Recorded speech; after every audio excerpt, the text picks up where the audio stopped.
Assalamualaikum warahmatullahi wabarakatuh.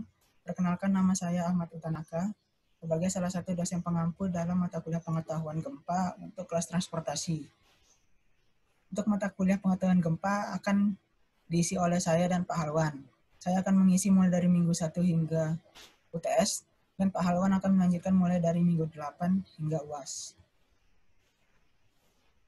Dalam pertemuan kali ini, diharapkan mahasiswa mampu menjelaskan kembali mekanisme terjadinya gempa, karakteristik dan pengaruh gempa terhadap lingkungan hunian. Mari sama-sama kita perhatikan apa itu definisi dari gempa bumi.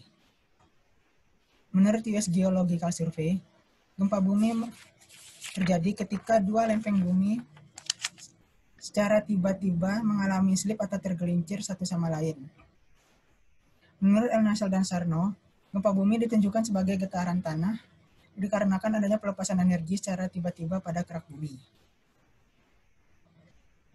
Gambar di sebelah kanan ini menunjukkan bagian-bagian yang menyebabkan terjadi gempa bumi. Fault atau fault plane yaitu bidang patahan atau patahan yang merupakan permukaan tempat terjadinya slip atau tergelincir. Yang kedua yaitu hypocenter yang merupakan lokasi di bawah permukaan bumi tepat terjadinya gempa bumi dimulai. Yang ketiga yaitu epicenter, merupakan lokasi tepat di atas permukaan bumi yang disebut juga sebagai pusat gempa.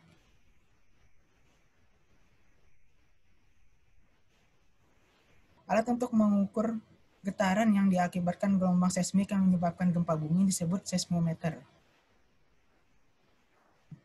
Seismometer ini menghasilkan grafik yang disebut seismogram yang merekam getaran yang terjadi akibat gelombang seismik. Sebelah kiri ini menunjukkan seismometer manual, yang mana seismogramnya masih digambarkan di atas kertas. Dan sebelah kanan ini menunjukkan seismometer digital, yang mana untuk merekam seismogram tidak perlu menggunakan kertas.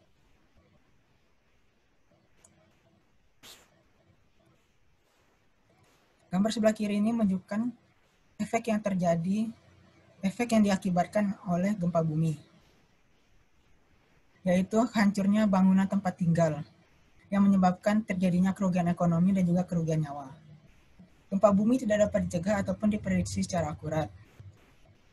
Guncangan gempa bumi itu sendiri tidak menyebabkan kerugian ekonomi ataupun kerugian nyawa. Akan tetapi, yang menyebabkan kerugian tersebut yaitu runtuh atau hancurnya bangunan dan infrastruktur yang terlalu lemah untuk menahan guncangan tanah.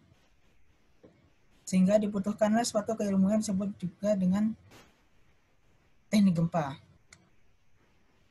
Yang mana teknik gempa ini merupakan aplikasi dari keilmuan teknik sipil untuk mengurangi kerugian ekonomi dan kerugian nyawa yang disebabkan oleh gempa bumi. Hal ini disampaikan oleh Dr. Tiziana Roseto. Mari sama-sama kita perhatikan. Untuk grafik sebelah kiri ini menunjukkan bahwa gempa bumi merupakan bencana alam yang menyebabkan kematian tertinggi kedua setelah banjir. Untuk tabel sebelah kanan menunjukkan kerugian ekonomi yang terjadi akibat gempa bumi. Contohnya yaitu gempa tahun 1972 yang terjadi di kota Managua, Nicaragua, menyebabkan kerugian negara sebesar 40%. Namun kerugian negara yang lebih tinggi terjadi di negara Italia, yaitu pada tahun 1980 gempa terjadi di kota Campania menyebabkan kerugian negara sebesar 661,8 miliar dolar. Dan juga gempa Armenia tahun 1988 menyebabkan kerugian sebesar 566,7 miliar dolar. Gambar-gambar berikut merupakan kerusakan yang terjadi akibat terjadinya gempa bumi. Yang pertama yaitu ground shaking atau guncangan tanah. Yang kedua surface rupture atau pecah permukaan. Yang ketiga landslide atau tanah longsor. Yang keempat yaitu likuifaksi, dan yang kelima yaitu tsunami.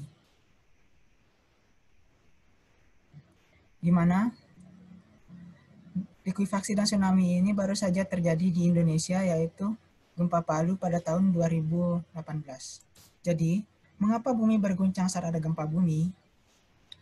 Gempa bumi terjadi karena pelepasan tiba-tiba dari akumulasi energi regangan yang tersimpan dalam kerak bumi.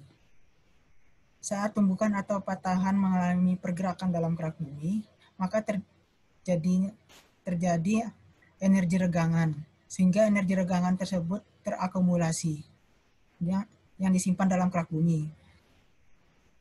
Jika energi regangan tersebut sudah mencapai limit atau batasnya, maka terjadilah pelepasan energi regangan dari dalam kerak bumi. Energi regangan dikonversi menjadi energi gelombang yang disebut juga gelombang seismik. Jika gelombang seismik ini mencapai permukaan bumi, maka hal inilah yang disebut sebagai gempa bumi. Untuk menyebabkan pemahaman yang lebih mendalam dan sistematis tentang mekanisme gempa, maka perlu dipelajari struktur interior dan eksterior bumi, pergerakan kerak bumi, dan penyebab pergerakan tersebut.